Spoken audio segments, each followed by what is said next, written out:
So, my active citizenship project is basically about abortion.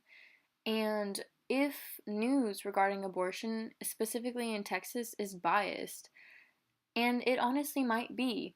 And the reason for this is because of the controversial battle between in abortion and what it means to each political party. Now, to really understand that, we have to go back to just a little bit further back. So, where the big debate about abortion really begins is in Roe v. Wade. On January 22nd, 1973, there was this battle, Roe v. Wade, which really questioned the woman's right to an abortion. And what ended up happening was that there were limitations for abortion put on the second and third trimester for certain health and medical reasons, but for the first semester it was mainly left undeterred. Next, because of this, the national debate for abortion became widespread, and the Hyde Amendment was passed in 1976, which would prevent federal Medicaid funding for abortions except in cases of endangering the mother's life, incest, or rape. And it's been reenacted every year with tweaks here and there. More specifically, the 1978 amendment, where it reestablished what was incest or rape. And after that, there was another Supreme Court case known as Planned Parenthood versus Casey in 1992, which ended up requiring minors to gain parental consent and required informed consent in a 24-hour waiting period. And it also meddled with the rigorous framework that Roe v. Wade had previously established and allowed a lot of states to mess freely with their abortion rights and laws. So, because abortion had become such a hot topic amongst in national politics, it became a big thing for a lot of candidates, presidential or senatorial or House representatives, to really argue about it. And what ended up happening is a lot of these candidates would talk about their stance on abortion to gain followers and to gain credit. For example, President George W. Bush implemented the Partial Birth Abortion Ban Act of 2003, which would basically limit a specific type of late term abortion, and would actually fine the doctors and possibly imprison them for up to 2 years. President Barack Obama also implemented the Patient Protection and Affordable Care Act, which would allow a lot of low income families to be able to pay for insurance to be able to afford abortions. And as I previously mentioned before, a lot of states also were allowed more rights to meddle in abortion laws because of Planned Parenthood versus Casey. So a lot of states included funding limitations, right by hospitals to refuse abortions, ultrasound laws, and coverage by only private insurance, etc. There were a lot of laws that a lot of them have implemented regarding, whether restricting abortion rights or allowing them more freedoms. It really became a thing of debate. And what it really ended up being was a whole Republican versus Democrat argument. So, the reason for this is because, as I previously mentioned, a lot of Republicans and Democrats, or candidates in general, would use abortion to support their campaigns. And what ended up happening was Republicans, aka more conservatives, tended to be traditional, religious, support equity, economic freedom, and survival of the fittest. And for these reasons, they ended up supporting this pro life stance. Because they believed in tradition, they believed in this family idea of a woman takes care of the kids, the man, goes and works, and of course they want a child, and by killing this child, it was destroying this idea of what a family should look like. On top of that, a lot of Republicans tend to be Christian, and Christians, have this value of life, and they don't want murder.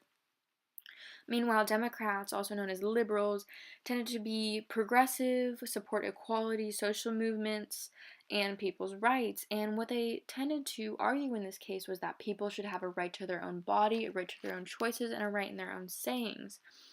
And so what we saw because of that is that many Republicans and Democrats grew further and further apart, and it was much harder to get them to agree on things. So if you take a look at this graph, this is actually a graph between the party polarization, and it really shows that the House and the Senate have become a lot more polarized because of the different ideals of the Republicans and the Democrats, and many are beginning to think that, it's their way or the highway, which is exactly what it's becoming in the case of abortion. And for these reasons, a lot of news outlets have been covering a lot of the same issues with different stances because of their bias towards one or the other political party. They want their audience to be persuaded or to read certain information that might make one party seem more favorable. So in this graph, we're basically seeing a scale of the liberally biased and the conservatively biased news sources, and a lot of them tend to be very extreme. For example, BuzzFeed tends to report on only liberal news, and outlets such as Fox News and the Wall Street Journal tend to be a lot more conservative and focus on conservative issues, and it's very obvious that they're biased. Which made me ask the question, are news sources, for example, in certain states biased as well? For a state that's as Republican as Texas is, are we biased in information? And with abortion being such a controversial issue, I wanted to really see if news specifically covering abortion would be biased. So I went ahead and did some research. So, is there bias in Texas? The first thing I did was I searched up 3 major news sources in Texas, and I didn't want to use any specific city sources because a lot of cities can tend to be more liberally biased. For example, Austin is pretty filled with millennials, so I decided to pick things that were more statewide. So I started off with Texas Monthly, and I searched up abortion on the news outlet source. And I clicked on one of the first articles that came up, which was Wendy Davis, the midterms were a wake-up call for Republican leaders in Texas. And what it originally starts off with is that Mrs. Davis, the previous state senator, encourages a Democratic senator to run against a Republican incumbent. It highlighted actually her advocacy for an organization called Deeds for Words, which is a statewide coalition supporting women's reproductive rights. And if you look to the right, you can see exactly what they advocate for. One of their mission statements was to is an intersectional community that stands for women's social and economic opportunity, access to reproductive health, freedom from sexual assault, and equal representation in every space at every level, which really surprised me. And as I further went through the website, the rest of it covered different candidates and her perspective towards them and advice, which was a lot more surprising than I expected. Now, although a lot of the search results that came up when I typed up for abortion focused on, more conservative issues, for example, which bills are being passed in Texas that restrict abortive rights, such as the heartbeat bill, but that's really things that Texans want to hear. The only reason they continue to read the news is because it's what they want to read, which is exactly what Texans would want to report on, or these reporters would want to report on.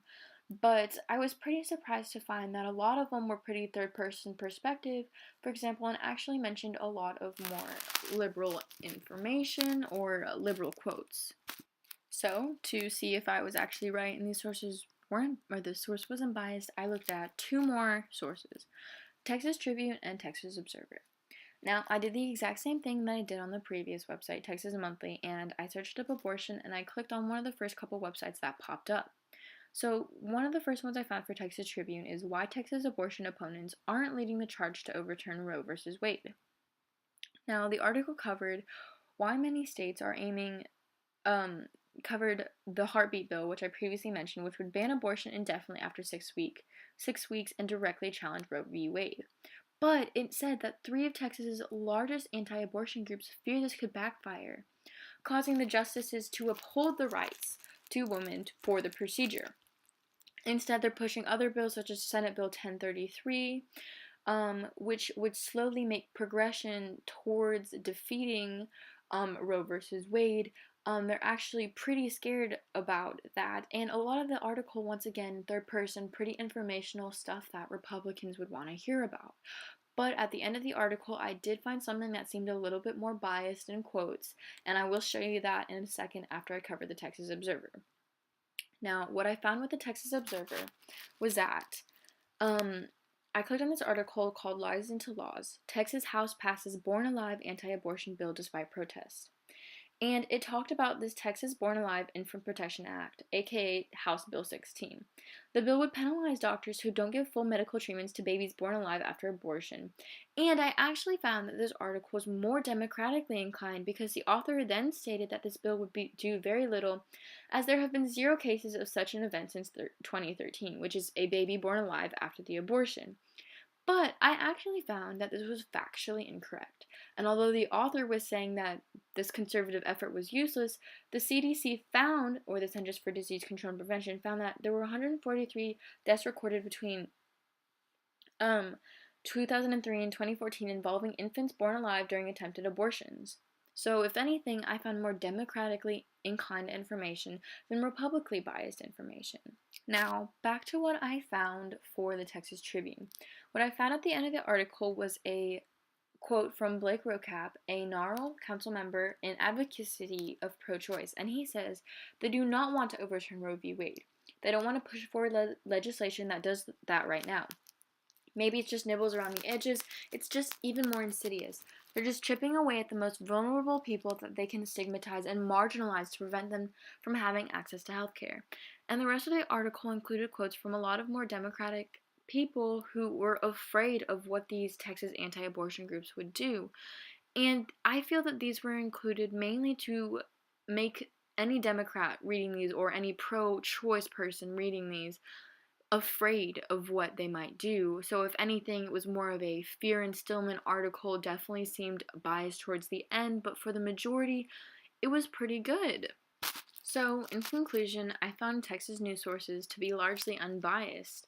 They really focused on maintaining that third point of view with a large amount of quotes and kept opinions out of the way. The topics, of course, would revolve around many anti-abortion events, activities, and bills because that's what Texans want to read. I'm surprised and glad to report that although there is some small bias in the sources, a majority of them remained informational and focused on covering the event properly. And I found a lot more Democratic bias than I thought I would actually find, or more of a balanced medium.